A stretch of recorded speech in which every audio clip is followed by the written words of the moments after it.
Okay, hey guys, I'm Tiffany with Hacienda Harlock Honey, and I have Michael Mahar with 21st Bee with me. Thank you so much for joining me tonight, Michael. I really appreciate it. Yeah, it's no problem. And you're over in Van Buren, Arkansas, which is kind of on the west, I think, side of the state. Is that accurate? Yeah, we're basically a suburb of Fort Smith. We're just a few miles away from the Oklahoma border. Okay, perfect. And I understand that you're on your 13th year of hobby beekeeping. I think so. It sounds Yeah. about right. Okay, You and lose I track love, after the first few. So, well, tell us like how you got into beekeeping. What's the story? What's the appeal? so originally, so I'll back up. So I went to college for zoology. I'm a zoology philosophy person. So I Mhm. like the science of beekeeping. I worked in some zoos, some tiger refuges, and down in Tyler, Texas, and moved back up here. And my family has a manufacturing business, so I Mhm. kind of moved back to help with that. And started a big garden in the backyard. And up where my house is, we really didn't have honeybees or bumblebees or anything. And I really originally I got tired of going outside every morning in the dark before work and trying to hand pollinate all my zucchini and squash with little paintbrushes. Yeah. And I was in a store that doesn't exist anymore. It used to sell like records and CDs. And there's a little poster up, on the cork board on the wall. It said, "A local beekeeping class." So I was like, "Hey, that sounds interesting." I know somewhat about insects, and took the class, and that got me interested. And I spent about 2 years reading and watching and learning before I got my first bees. So I've been learning for 15 years, but I've only actually touched bees for 13. And, Okay, and that is the dream. I wish everybody would study that long before getting oh, into beekeeping. yeah. I mean, being going to school, around animals and insects, I know there's a lot to them. So I really made sure, there's so much information out there. You don't know what's Yeah, good and bad when you start. that's So right. I did like everybody, read up, kind of learned the basics, and Hmm. then kind of branched off into other people's writings and kind of figured out how I wanted to do my process. Yeah, Took a few years to figure that out, but I think I have it down now. that is awesome. So tell us a little bit about what equipment that you're using. Did you start out in Langs? Did you start out, I think you're using mediums now, but what was the progression of your equipment choice? So I originally did like everybody else, Mhm. deeps for brood, mediums for supers, Langstroths because I didn't know there's anything else out there. A few years down the line, I've got a physical work. I've got a bad back, so that Mhm. transitioned to all mediums. Mhm. Just because I got tired of like everybody, I need a deep frame, but I'm out, or I need a medium frame, but I'm out. So I went all medium, so I'm never out of anything. Boxers are a little bit lighter, of course. And Mhm. I just used normal pine boxes and would have to repaint them every year and touch them up. And all through the years, I pretty much transitioned to everything to all mediums Mhm. until I started designing my frames. Okay. I need deeps to practice, to test on for pictures and videos. So this last year, uh, I made the jump and went back and started pulling deeps. All the stuff I sold years ago, I had to go buy all brand new. So I started doing the single deep brood management a little differently. I run a deep and a medium brood chamber right now with Mhm. mediums above. I still have a few all medium hives, but I need nice clean pictures. So Yeah. the way I keep in my mediums, I would always do an unrestricted brood nest. Mhm. So I would just let the queen go wild all the way to the top and bottom. When I'm pulling honey, it was more of going through every box and just taking frames off the edges. That Yep. doesn't look so good for pictures for magazines and advertisements. So I Mhm. had to do the whole queen excluder mess this year. And once I get enough pictures, queen excluders are gone. I'll work the deeps back out probably. So I'll have a whole new round of stuff I don't need again. Yeah. I've got a hodgepodge this year because I want to test my frames and everything I could get a hold of. So I have Yeah. your regular pine. I've got some nice wood dipped boxes from Nature's Image. Mhm. I've got an Enel hive, a Hive IQ poly hive, an Apame hive. And so right now I've got one of everything back there at least. And Yeah. it's a whole mixture. I'm already running into I need a deep frame, but I don't have another one mess again. And reminding myself why I like to standardize. Right, just do one thing. I have a friend that loves those Enel hives, and she just swears by them. She's in Houston, and so periodically the planes will come over and with different chemicals, and she'll have to go close them in. And she said that there's just nothing better than those hives. Well, yeah. So if you're just starting out on beekeeping, what Michael gave you was an overview of many different hive styles. Something else I wanted to ask you before we get into what everybody wants to hear from you, which is the equipment piece, is Sure. that you mentioned that you do your queen breeding and your genetics, and I wondered if you could just speak to that a little bit for somebody that would want to learn from you on that. It can be a deep dive. So Yeah, I'm the dirty word. I'm a treatment-free beekeeper. I I've, love it. Yes, I've been treatment-free for over a decade. yes. So when I started out, I've never ever bought a commercial product, miticide. So I did my first year beekeeping, and I learned and kind of came across some things about essential oils.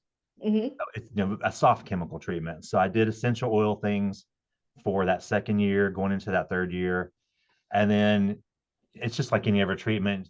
You have your regimen. There's only certain things you can do. Hmm. And one day I just said, this doesn't make sense to me. Hmm. I went to school. I understand biology, and the whole prey parasite host balance. I'm throwing it out of whack. So Hmm. I just decided, there's some really good treatment free beekeepers out there. Hmm. So I did a lot of reading of Michael Bush, D. Hmm. Lusby, like the Crowders, and said this is the way I want to go. Hmm.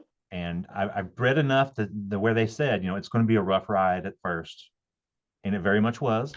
Hmm. So, on average, treatment free keepers, those first 2 or 3 years, you're going to lose 80, 90+% of your bees. Hmm. I always tell people who are brand new who want to try it, I say, don't do it your first year. Hmm. Learn the basics of beekeeping, learn how to make bees yourself, Hmm. because that's the key. You need to be able to make your own bees to control your genetics Hmm. for your area. So, year 2 or 3, make way too many bees, more than you would ever want, because you're going to lose 80 or 90% of them. Hmm. And that year 3 and 4, just expect you're going to lose a large amount. And around that fourth year, things will start to settle down. Next year, they'll kind of work themselves out a little better. Things will die. You'll breed from things that live. And now, probably the last 7 or 8 years, I average about one hive loss in winter. So, like, Hmm. one year I'll lose one year I won't, one year I might lose two. It's generally because it's the ones I let go in a little bit too weak. Just, I Hmm. know there might be a problem, but it's a whole system. It's not just not treating. It's all about when you do your splits and your brood breaks, and there's a lot to it to learn.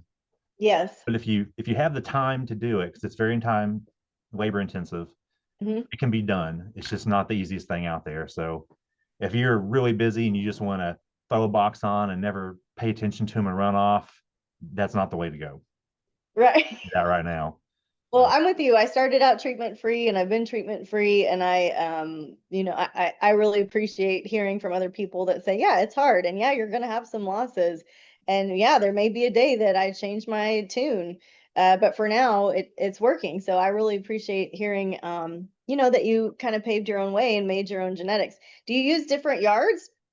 Right now, I had out yards. Mhm. Here at the factory, we're in the river bottoms near lots of farming fields. Mhm. And these two, they love to spray. Mhm. There's a big ditch behind us that we can't touch because it belongs to the railway. And they love Oh, to put stuff in mosquitoes for it. And yeah. they never tell you when they would. And every time Yeah. they did, I'd miss the date and it'd kill all my bees. They'd all get Oh, poisoned because they were like 20 feet away from this nice water source. yeah. And I brought everything home this last year. So at the Yeah. moment, I'm doing a little bit lower number. I only have 13 or 14 in the backyard at the moment. It's Mhm. where my garden used to be because I don't Mhm. have time for gardens and bees. So bees took over. Yeah. Yeah, that So happened for me this year too. This was the first year that bees took more time than garden, and so they won. But yeah, it's funny when you get into beekeeping to help with your garden, and then you lose your garden. So maybe we'll have some homeostasis next year. Okay, so I want to talk. I want you to talk about 21st Bee. So tell us. I know that you're from a manufacturing family, and that you came into manufacturing through your family. But tell us. I want to know what the name is about, how you got started with specifically the product, the Infinity Frame, and just give us a little background, if you would. okay. So yeah, the family's been manufacturing my whole life. Um, we started this business, I think I was like 7. So I grew up in the manufacturing. So I'm used to being around machinery and loud noises and forklifts running around. It's just part of it. And all of us kids growing up, that was our summer jobs, our holiday jobs. We always worked in the factory all the way through school. So when I was back here, and we make products for school markets and pet markets, and I like to tinker. So I've got a bunch of 3D printers and things, and I play and design and make things for beekeeping. And I kind of threw that idea out about 5 years ago. I'm like, hey, I really hate wood frames. They break on me. I hate cleaning and wiring and nailing and stapling, all in between. It's like, hey, I wonder if I could 3D print a design that would work. Mhm. A lot of tinkering, and I realized 3D printing frames is not the way to go because they take so long to make. Okay. But I started using that as my testers, so I could play with a design, put it in a hive for a few months, and get it back out before it just fell apart on me. Mhm. And did some tinkering. I kind of put it on the back burner for a little while, got busy, brought it back out, and just we have so many problems in Arkansas in the South with high beetles and moth damage and things. I just Mhm. kind of started playing around and thinking, I bet we can injection mold one of these because we just we do naturally injection molding already. We've done Mhm. that since we started, so it's nothing new to us. And I didn't really know how to design in CAD because I'm not an engineer. Self-taught myself CAD over a couple of years, do all my own designs and drawings. Um, Printed, played around with some stuff. I've tested a lot of stuff in my hives. People don't realize how much time goes into it. The wall thickness, the hole sizes, placements, every little thing you could think of. I've had different versions of, and a friend of ours got us set up with a good mold maker, and we just said, the seasons work up just right. When I'm building up inventory for bee season, it's slow for our other products, so it kind of works its way in nicely. Yeah. And we're like, we're not going to be rich off this. If we pay off our bills for our molds in 2 or 3 years, we'll be really lucky, but we'll try it. So Yeah. we sent off our designs for our molds last summer, early fall, got samples in, to show at Nobby in January for the first time ever. And by March, everything was here. We were sending orders out. Like That's very so first day of cool. March, first order went out. Okay, Uh, congratulations. it's like That's awesome. trying to start up a new line like that's really hard because you have to think about names and websites and trying to pick a name. 21st, Yeah. it's almost a name by default. So Okay. originally the name, it was long and wordy. It was going to be 21st Century Beekeeping Solutions. Okay. I have other product designs we want to long term fold in, not just frames. And it's a more modern take, but it's still not overly engineered. It's still beekeeping gear. It's not just stuff that looks cool to sell something to you. Yeah. And that's long and wordy. Started hunting for domains. I'm like, is there anything I can get with the word bee and a two and a one in it? And lots of searches. And we're like, well, you've got your bee cycle, you got your 21 days. I still get my 21st century in there. Hey, Mhm. look, a domain's open. There's all these versions of the domain open. Buy up all 25 of them. That's what we have. Yeah. It's one of those over a few days process. It's like we can take this, or I've got to start from scratch. And I had a girl working here as a summer job around college. She was going to design school. It's a friend of my niece's. Like, hey, I want to do more of a modern take on a logo. Here's some ideas. You can add to your portfolio and advertise it everywhere. You make me something that you like, and I'll pay you to do it. Just made us up the logo, and here we are. I love it.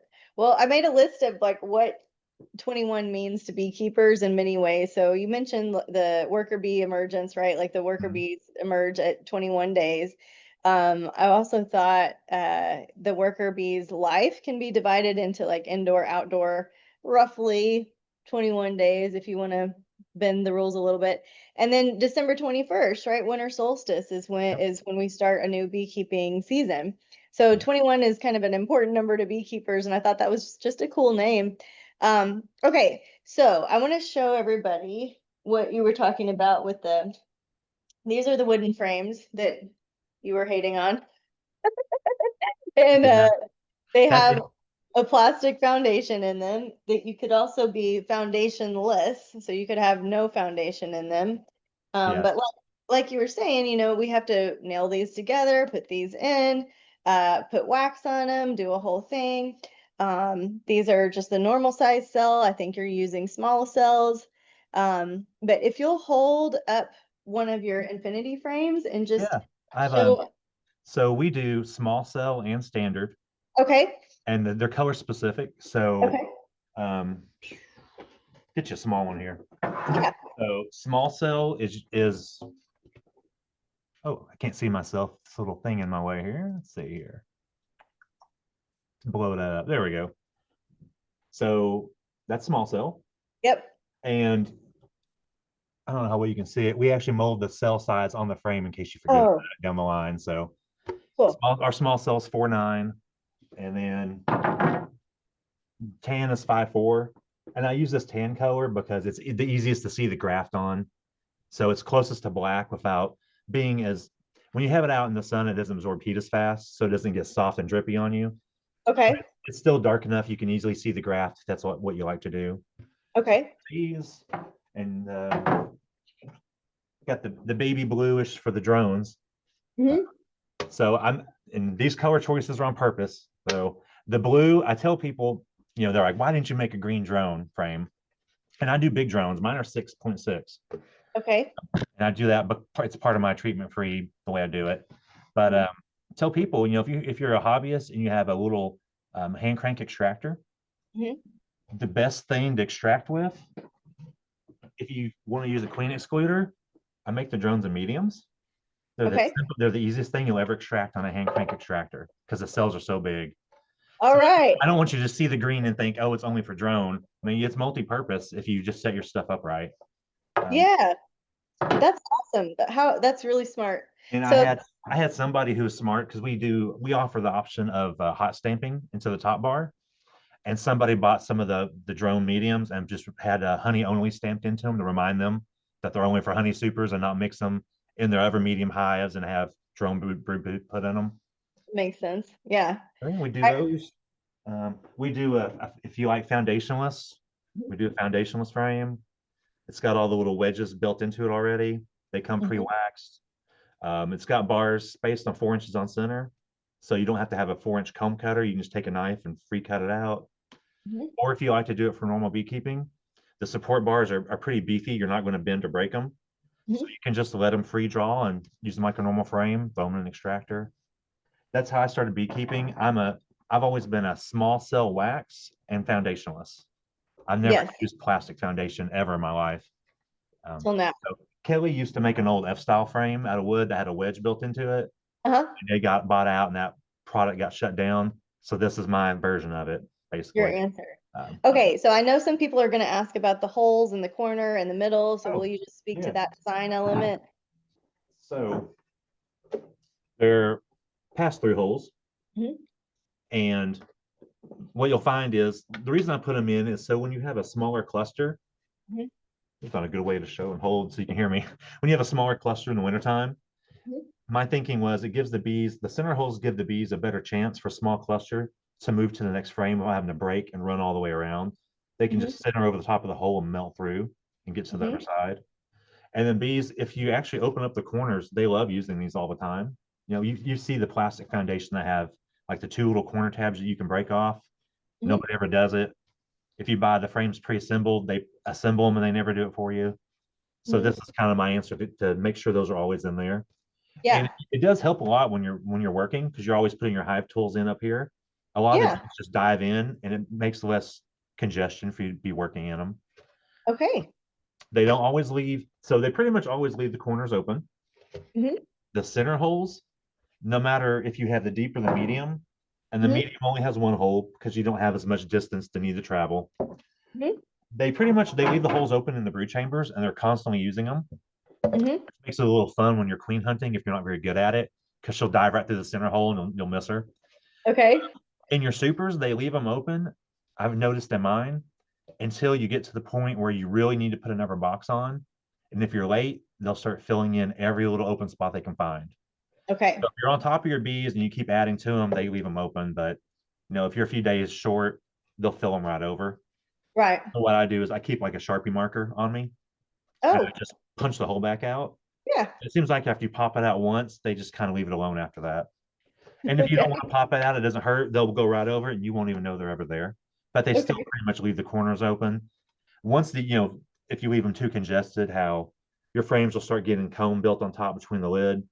If you Mhm. let your bees get to that point, you're gonna have to start paying attention to the corners because they might start filling that little spot in. Same Okay. difference. I'll take the back of my J hook and just stab it in there and pop it out. Out, yeah. But you don't have to. You can just let them go solid if you want. Use like a normal frame. It's just kind of Yeah. up to every beekeeper how they want to keep them. Perfect. So I think you have some awesome FAQs on your website. I just wanted the opportunity to say them out loud for everybody watching. One of them is, are the frames food grade safe? So I thought that was great that you Oh yeah. guys thought ahead and did food grade materials certified, so do you want to speak to that at all? Yeah, it's everything we use is FDA approved, and Hmm. we pay the extra money to get the highest quality material we can, wax, Hmm. plastic, and everything. So that's part of the reason they're a little bit on the pricier end because we're not cutting corners anywhere. Hmm. But if a lot of people ask me, so they're made out of ABS, and people always ask, well, what is ABS? The easiest way to think about it are Legos. Okay. Legos are ABS. You know how those things last forever when you step on them and crush them, and these are basically really thick, heavy ABS Lego frames. Like, all right. And you mentioned that they're UV stable, that they fit in pretty much all of the different existing hives. I think there's one shape that we haven't done yet. Did you do the mating colony? Oh Did you show yeah, us? these little guys. Yeah. Yeah, so I only make these in a deep height right now. We Hmm. might add mediums later if there's a demand for it. So this is how people used to make queens. They would take a deep box and split it into four chambers. Depending where you go in the country, like North Carolina, everybody knows what these are. Hmm. You go other places, they've never seen one in their life. It's very regional. Like the Carolinas are really big into breeding their own bees, and they know Hmm. all the little mating nukes and little contraptions that have been around. Yeah. I found out by accident. Apamay makes a hive called the Defender. Hmm. It's their version of that, where 16 of these fit into that in four chambers with four little separate feeders. They fit in Uh-huh. there perfect. I've got people using them in them right now. They're just really hard to get because they don't bring in very many at a time. Hmm. So I've already asked them when they bring some in, hold one back for me so I can pick one up. I want some for myself. Uh, Yeah. but yeah, these are really easy. There's a few people that make the wooden boxes for these if you can find them. Hmm. If you like to tinker and do your own woodworking, it's real simple. Basically, Hmm. make a nuke with the rails on the opposite sides, and you can just drop them right in and make your own little setups with them. So That's so they're cool. definitely specialty, but I like to use them. And that's the thing that happened with a lot of our stuff. So a lot of these things are made for what I want to use, Yeah. and I just hope that other people like them enough because I'm Yeah. really rough and I'm really picky too. So like these are made. I tell people you can use these as hammers. If you have Oh, nails, wow. staples out of your boxes, you can just beat the tar out of them. Um, I have a video of me taking a 2 pound sledgehammer to the tabs and wailing on them. Um, you're not going to break them. That's part of why we call them infinity frames. Okay. You should get infinite uses out of them. And if Hmm. you do normal beekeeping, they ought to last you an infinite amount of time. I mean, Yeah. I designed these till you buy them once, and that is it. You just scrape them, boil them, power wash them, however you want to clean them when the time comes, and re-wax them and just throw them back in. Yeah, I'm a fan of the power wash. Sometimes the wax cappings come back at you though. The infinity is also a nod to the bees doing their orientation flights, right? Like in the infinity symbol and yeah, I like how you wove that in. Okay, this is one of the main reasons I found you is that our friend Stan from Texas Friendly Beekeepers posted that your frames were holding more honey by weight than the traditional frame. And so I wondered if you could speak to that a little bit and why that might be, and just help people understand some philosophy behind that. They really hold about the same amount. Okay. I think I know the post you're talking about. I think he was talking Okay. about the overall weight of my frames. Okay. They are a little beefier. Yeah. Now, like if you use a drone like the drone frames, like the mediums, if you use those for supers, you are going to hold a little bit more honey, just in general. Okay. Uh-huh. Now, when you come down to like the standards and the small, it's probably about the same. Um, Okay. Now, the difference is I've had a lot of people. all over the US use these and give me Hmm. feedbacks. I can only see what's in my yard, and I run Right. Russians and I run them a certain way. Mhm. So I wanted people of different climates and different bees to try them out. And part of it is the process that we do our waxing, the special way we do it. Bees really take to them and draw them out fast. So if you're in a flow, Mhm. and I even Bruce down in where's he out of? Dauphin. He's been on the end of a flow. Everything's wrapping up. Throw a box on, give them 4 days, and it's almost completely drawn out, and they're already filling. Okay. We have people throw boxes on at the end of flows, and in 2 weeks are fully drawn and capped and ready to extract. Whoa. I mean, I've had the same thing here. They pull really fast if you have, the right age bees to put wax down. Um, Yeah. so yeah, if you're in a time sensitive area and you're trying to get more honey, they really, if you can throw them in empty and they can pull them out pretty fast. I haven't had anyone tell me, they don't pull them as fast as this, or they're not pulling them at all. They pretty much Yeah. dive right in. Um, and that part of that is our waxing, the way we do it. That's our only secret. Yeah. We built our own waxing machine. Okay. You do spray it; it's sprayed on, Mhm. but it's sprayed in a way that the thickness and the texture the bees really like, and they can work very easily. Yeah. So as soon as they get a hold of it, they can actually take it and just roll with it and just go. And they do Hmm. pull them out really fast. They pull them out So, faster than I thought they would, surprisingly. and I mean, it really does help the bee. What is the statistic? Help me if I get it wrong, guys. Michael, or you guys in the comments. It's like 7.5, 8 pounds of honey that the bees have to ingest to make uh how much wax? Is it a Goodness, like it's a an pound ounce. of wax? I was thinking it was like ounces.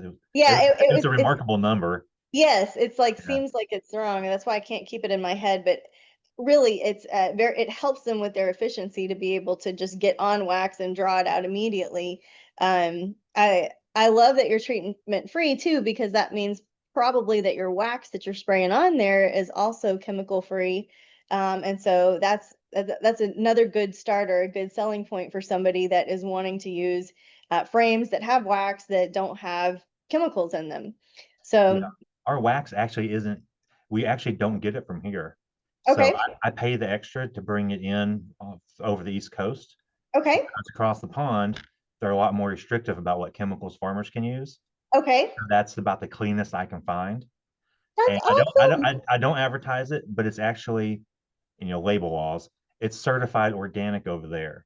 Okay, The bees that they get it from, they don't do anything to. Now, of course, you can't control what they get in the environment around them. That's just part of sure. it. That's why Yeah, I don't advertise it as that, because what does that really mean? right. That's the cleanest I can source, so I pay the extra to get it over here. So Yeah. I send them out. That's the cleanest, freshest start I can give anybody, and what they do after that, that's up to them.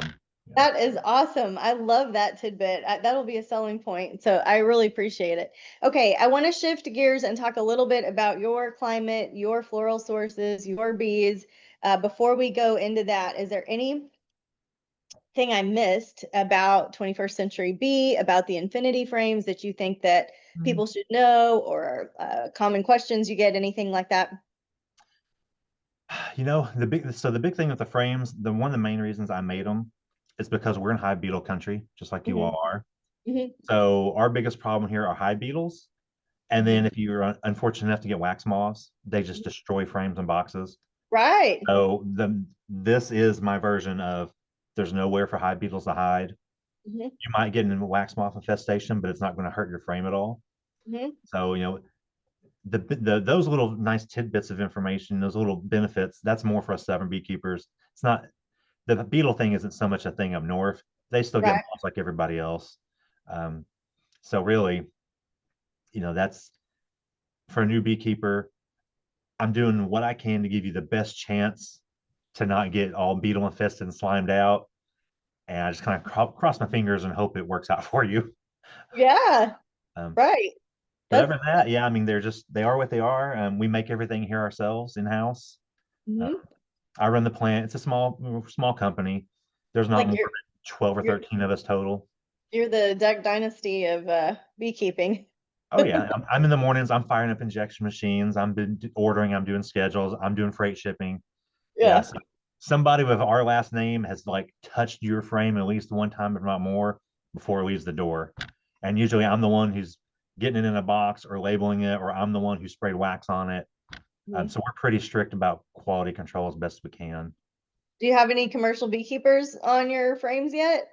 Or are they mostly Uh, hobbyists or? the thing with commercial, they're too heavy for commercial keepers. Okay. If you were going Yeah. to send a truckload of bees to almonds, you'd never make weight with these things, Okay.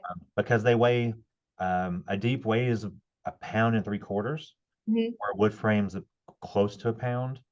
So that extra weight adds up. I do have some sideliners who run, they'll buy a few thousand at a time from me. Mhm. Haven't heard any complaints from them. Actually, haven't heard from them at all because they're so busy. But this is pretty much, it's more hobby backyard into, good medium sideliners. If you're running like flatbed trucks locally to move bees around, weight wise, you're fine. But if Mhm. you're a big commercial operation, if you're shipping bees, it's probably not going to work out for you. Right. Okay. Good to know. Well, awesome job creating a really cool product that I think is going to help a lot of beekeepers, especially new beekeepers, and might have a huge impact on those pests and diseases that you mentioned, far beyond your initial vision. So who knows I what's hope going to so. happen? Yeah, really cool. Okay, I want to shift gears for just a little bit, talk about your area. Is that okay with you?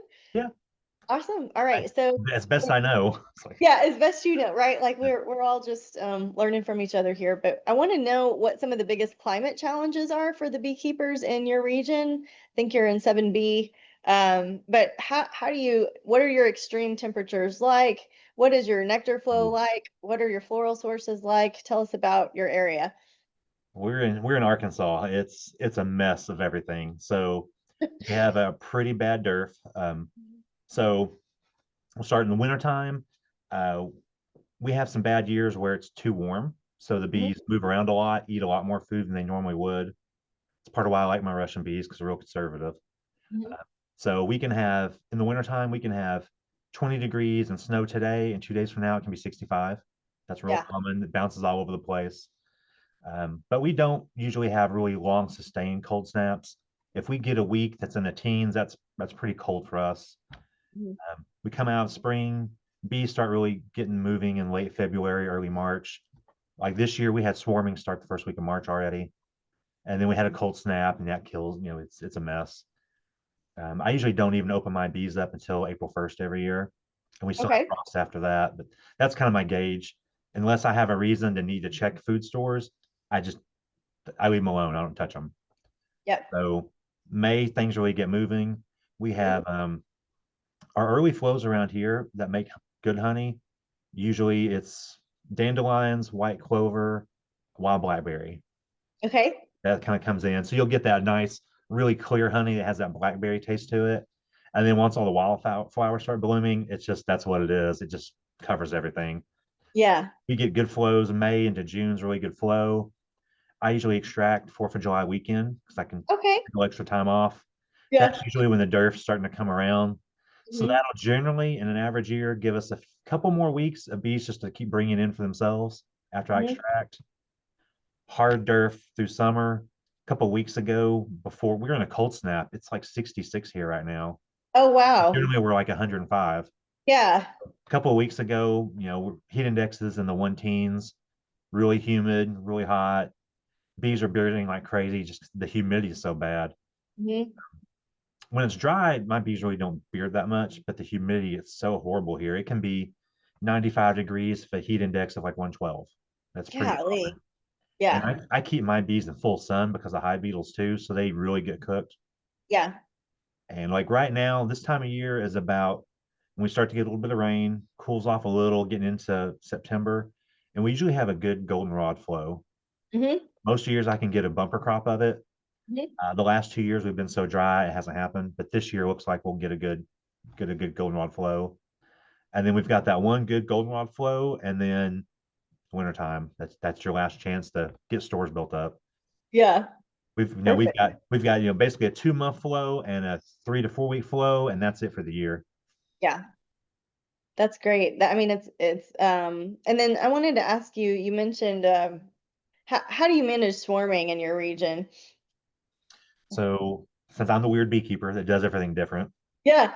um, so part of the way so I have a regimen to keep treatment free that works for me, and if I Mhm. break that regimen, it's destroyed. Okay. So no matter if I want more bees or not, come May, Mhm. I artificially swarm every single hive I have, no matter the age.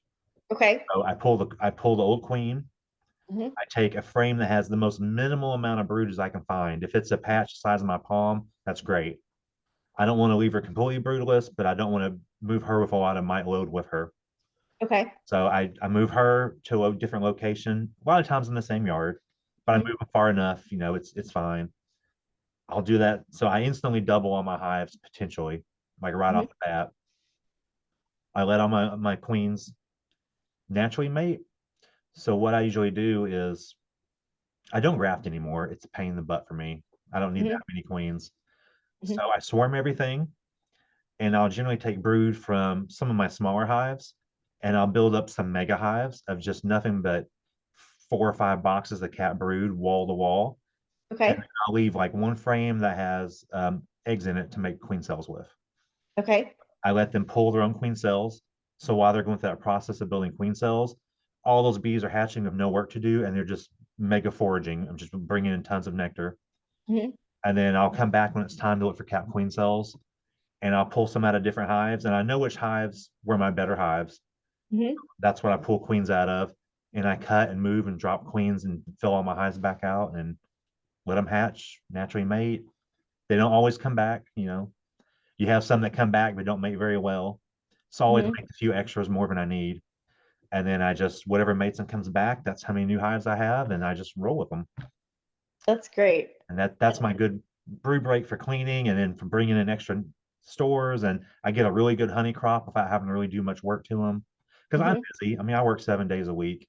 So Hmm. it's nice. I can take a whole Sunday off and just do all that in a Sunday, come back exactly 2 Sundays later. And I'm doing small cell bees. That's all I do. So my queens hatch like 2 days sooner too. So I have to keep Hmm. on top of that hatching schedule.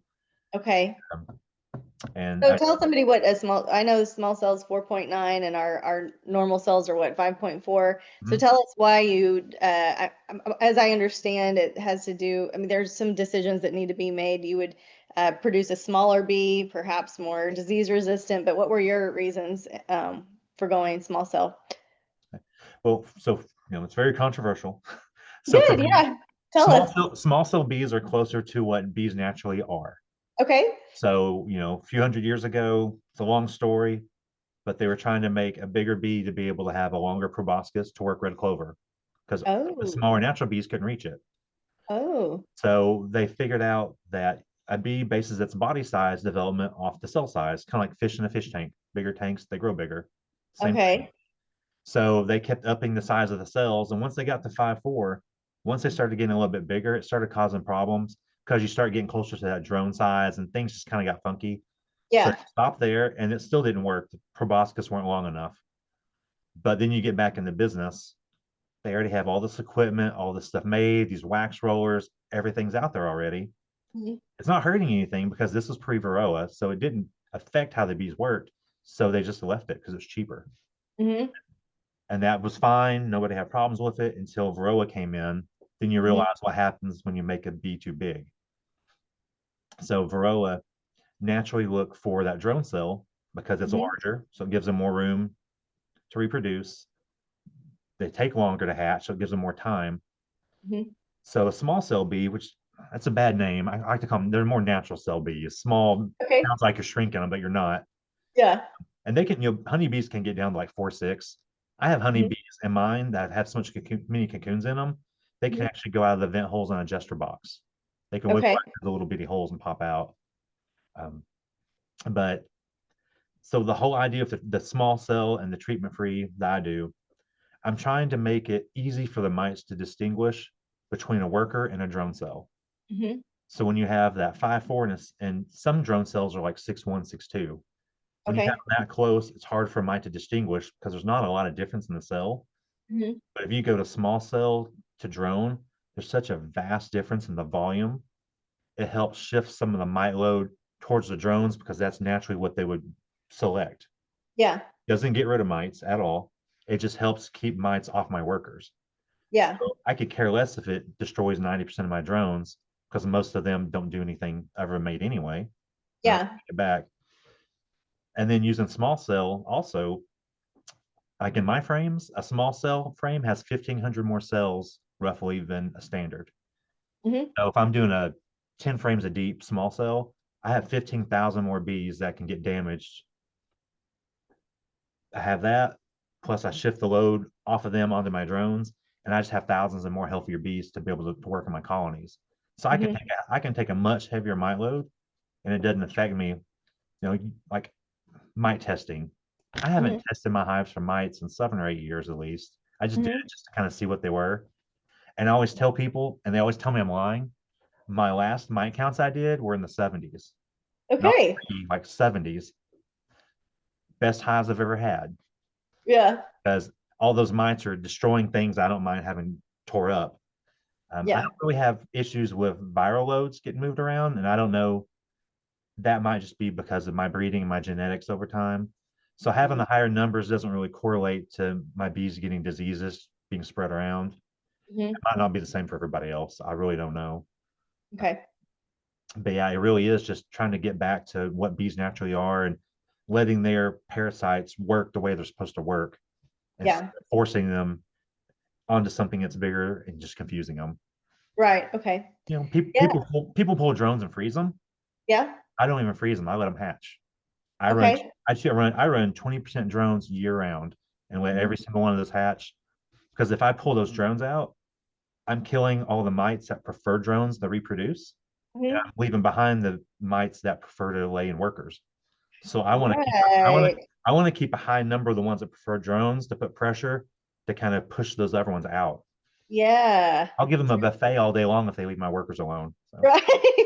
it works for me, just maybe not everybody else. So, So you're it's like you're breeding healthier bees, but then you're also breeding weaker mites in a sense. yeah, it's like treatments. You're killing off the weakest, and only the few percentage strong survive, and that's what Yeah. breeds. Then you get resistance. So I'm breaking that and letting the weak ones reproduce and just keeping them.